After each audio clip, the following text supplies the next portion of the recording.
Zach Weiner from Saturday Morning Breakfast Cereal, www.smbc-comics.com, and I'm doing a community interview with Reddit.com with questions submitted by Reddit users. So let's do it.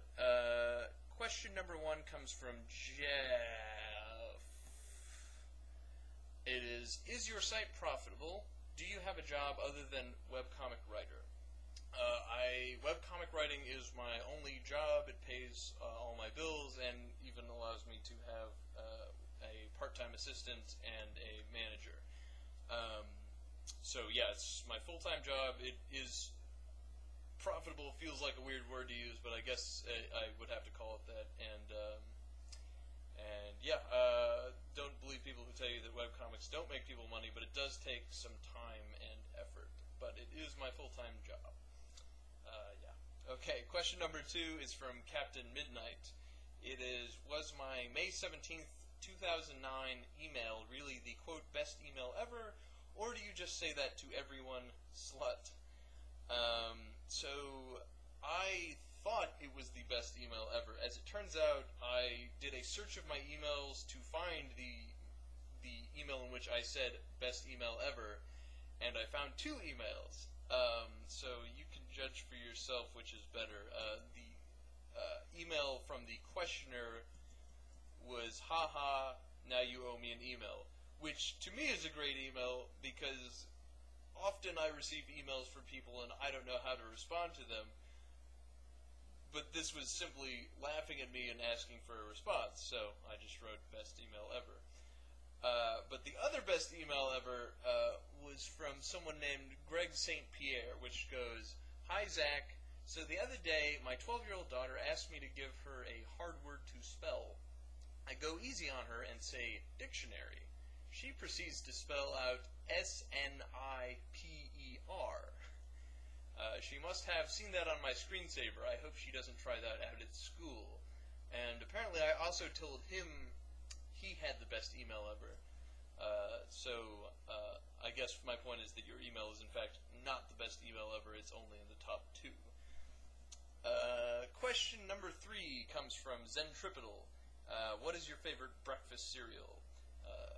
That is, my favorite breakfast cereal is Count Chocula, but I am more likely to be eating something arguably healthy like, I don't know, oatmeal or shredded wheat or something, but Count Chocula is clearly the best cereal, and it's also better than Frankenberry, Fruit Brute, or Boo Berry, because the latter 3 all being rip-offs of one another. Question number 4, also from Zentripital. Do girls ever send you pictures of their boobs for having an awesome comic? They don't, or no one has yet. I've gotten some weird propositions from people online, male and female, but no one has ever sent pictures, so maybe this interview will change that. The next question comes from Zizagiton, who asks, what is the best interview question anyone has ever asked you, and what was your answer? So I didn't really have a good answer to this question. Not because no one who's interviewed me has ever asked a good question, but there's never been like a standout, super insightful question. It's usually just people are curious about my process or what have you. So I just picked one that I liked from an interview I did with the Manitoban, I think a couple of months ago, maybe 6 months ago, that was about partially about just the comic, I guess, but also about doing science-related humor. And the question was, do you think that science humor can get people interested in science and inspired to do science? And my answer was basically no, I think. Maybe I'm wrong, but my opinion was that science jokes are usually for kids who already get the joke. My only hope is that sort of indirectly maybe it helps, which is to say maybe if enough people are doing science comics, and I think this is more true of comics that are strictly or largely science-based, like XKCD, than they are for my comic. But I think if there are people who are doing lots of science-related humor, then it creates this sort of club mentality. So maybe you'll get kids who are like, 12 or 13 who don't have a life plan, obviously, and they think that it would maybe be cool to be able to get all the jokes in XKCD, or that at the very least they don't have to feel like they're giving up some sort of social reputation in order to be computer geeks or physics geeks or what have you. So maybe in that way it's helping, but I'm not completely convinced. So there's the best answer ever. Question number, I think, 5 comes from Bemused, who asks, how did Snowflakes come about? What role did you play in its creation? And is it strange/different to be working on a collaboration rather than their own? And then there's a second part of the question, which is, how the hell do you come up with so many jokes to use in SMBC?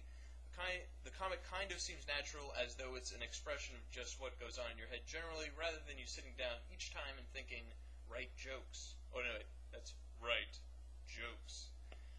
So for the first part, Snowflakes, for people who don't know, it's www.snowflakescomic.com.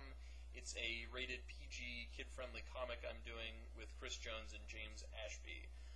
Chris Jones, you may remember from my other project, Captain Excelsior, which I scripted and he made into comic pages. He drew.